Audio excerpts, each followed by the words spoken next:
Start with the news tonight about the president's original birth certificate. Eugene Robinson is a Pulitzer Prize-winning columnist for the Washington Post, and Howard Feynman is political editor for the Huffington Post. Both are MSNBC political analysts. Okay. Here on your screen is the long-term, long-form birth certificate the White House released today.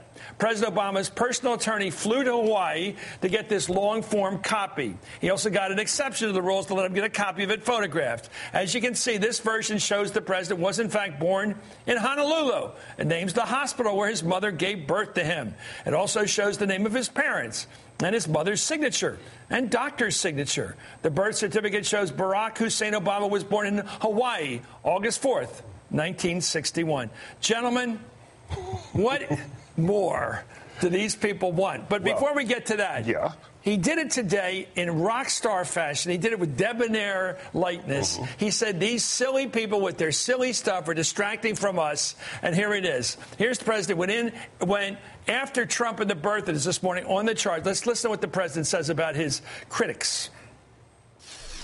We're not going to be able to solve our problems if we get distracted by sideshows and carnival barkers.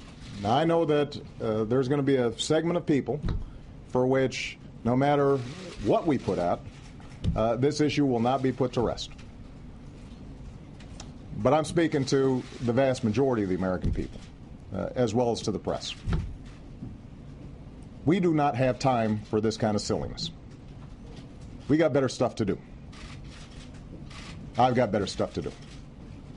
We got big problems to solve, and I'm confident we can solve them, but we're going to have to focus on them, not on this. Well, what do you make of his performance this morning? The president did it, I thought, in debonair fashion with a nice sort of light criticism of his enemies. They are his enemies. I thought it was a good performance. He made a big deal of it, you know. I mean, he came personal out and appearance. Calls it, again, makes a personal appearance, doesn't just post the thing on the website. You know, I think, look, this hardball, let's talk politics. I think the question is whether it was politically smart to do it now or to wait a little while and let the Republican Party continue to tie itself in knots over the birther issue. Let drag him out another year with this. Continue to set the agenda for his opponents, which was working well, it has been a Roach Motel for the crowd that is going into it. I think they're never going to get out. The people who went in. The problem is some people that they didn't want going into the Roach Motel were starting to be interested in because so much noise about it. So much noise. It wasn't just now among Republican voters. I think what prompted the White House to move, and I know this from talking to them in part, is the fact that polls came out at the beginning of the last week and then all of last week showing that not just Republicans but that some independent voters, and after all, the president said there, I'm speaking to the majority of the American people. What he means by that is I'm looking for independent voters here. Yeah. And they were starting to pay a little bit of attention to this. If every major right-winger in the country, including New York, came out and said Brooklyn Bridge isn't safe, don't use it, you think a few people might begin to listen. Well, it's got loud. And don't forget, the president was also speaking to the press here. He said, I'm speaking to the American people, I'm also speaking to the press.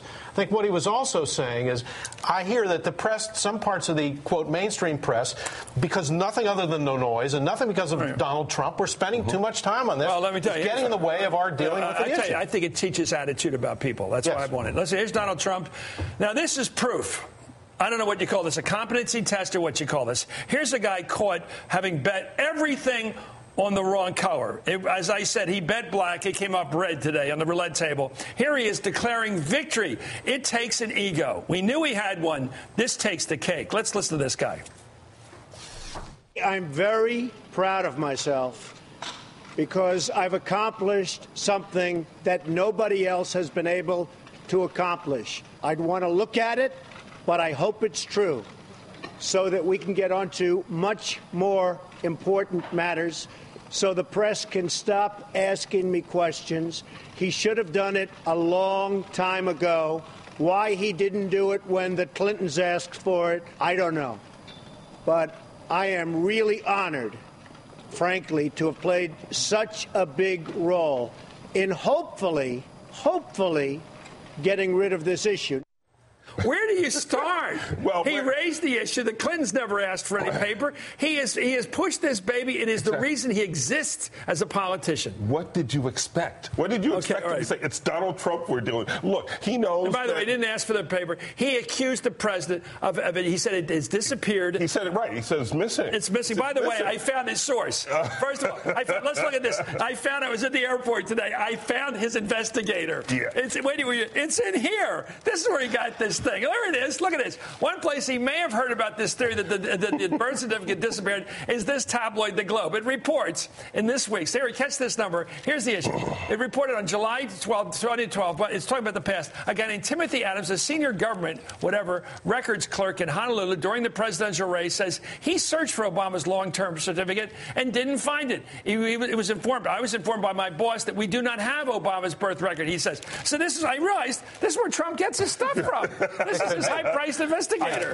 There's two levels. Go to Safeway and get the same deal. There's two levels to this. Not only did the president trump the people who said that he wasn't born in Hawaii.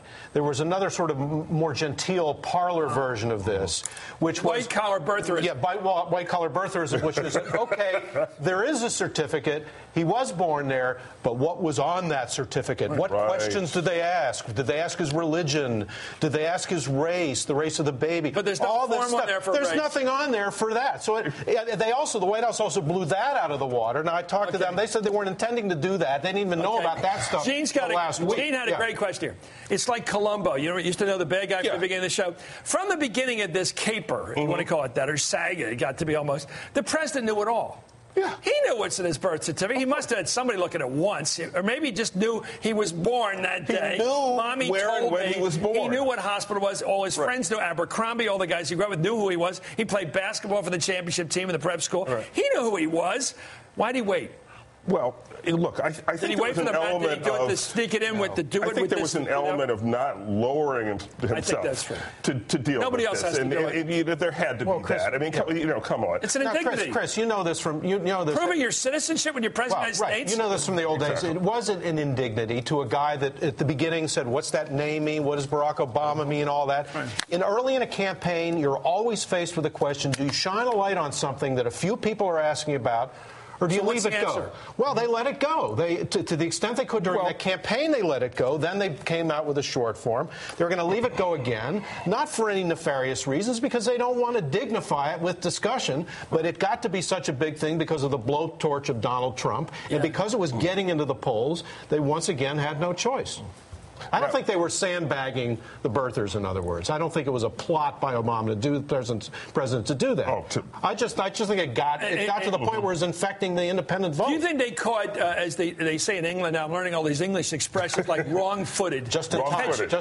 They catch you wrong-footed. Yeah. They catch Trump out of his troubadours tour in New Hampshire Day. He's out there with, he had the boater hat and the pointer and the striped jacket, the carnival barker. He's up there doing his thing. The minute he gets off the plane, they drop this paper. And he's up there saying, I haven't seen it yet. Then a reporter tried to show it to him, and he wouldn't look at it. He went off and signed autographs. Well, perhaps that was kind of fun for them to watch that in the White House. But I think Howard is right that they really didn't want independent voters to kind of, trickle into this birther camp. Now, given there are hardcore birthers who, if there were a Super 8 film of the actual birth with, diamond head and hula dancers in the background, they still wouldn't believe it, right? So they're going to continue to deny. I think reasonable people are going to say, okay, this is a done deal. The fact that they did it today was a coincidence with Trump being in New Hampshire. Although I must say, they would probably, in that building behind you, picture behind you there, they would probably love to have Donald Trump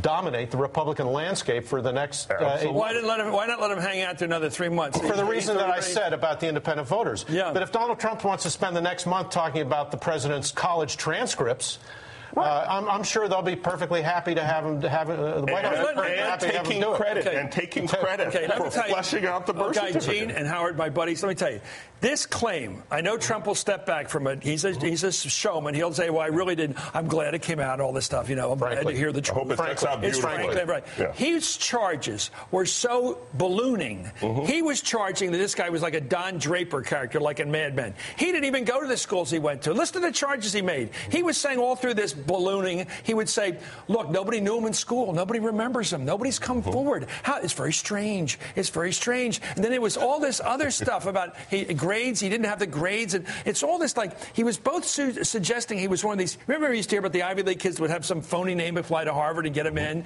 It was like he was somebody that didn't exist. Well, that was how far he'd gone with this. That plays right into the whole mentality, not just of birthers, but of sort of the rejectionist front in this country about the president. Well, never accepting his legitimacy, partly for ideological reasons, partly for because of race. Because of race reason. And I think as sort of genteel in a way as the 2008 campaign was, I think this one is going to be almost mathematically the reverse in terms of how nasty and paranoid it's going to be among people who think that the president represents some kind of Unlike plot. The president did have a trump card here. I'm going to keep using that reference. Yep. He had a trump card because unlike trutherism that said that George W. Bush blew up the World Trade Center with some sort of pump somewhere in the White House, not that there was questions about the argument for the war, which I share, but that he somehow blew up the World Trade Center himself, which is the truther argument. Remember Building 7?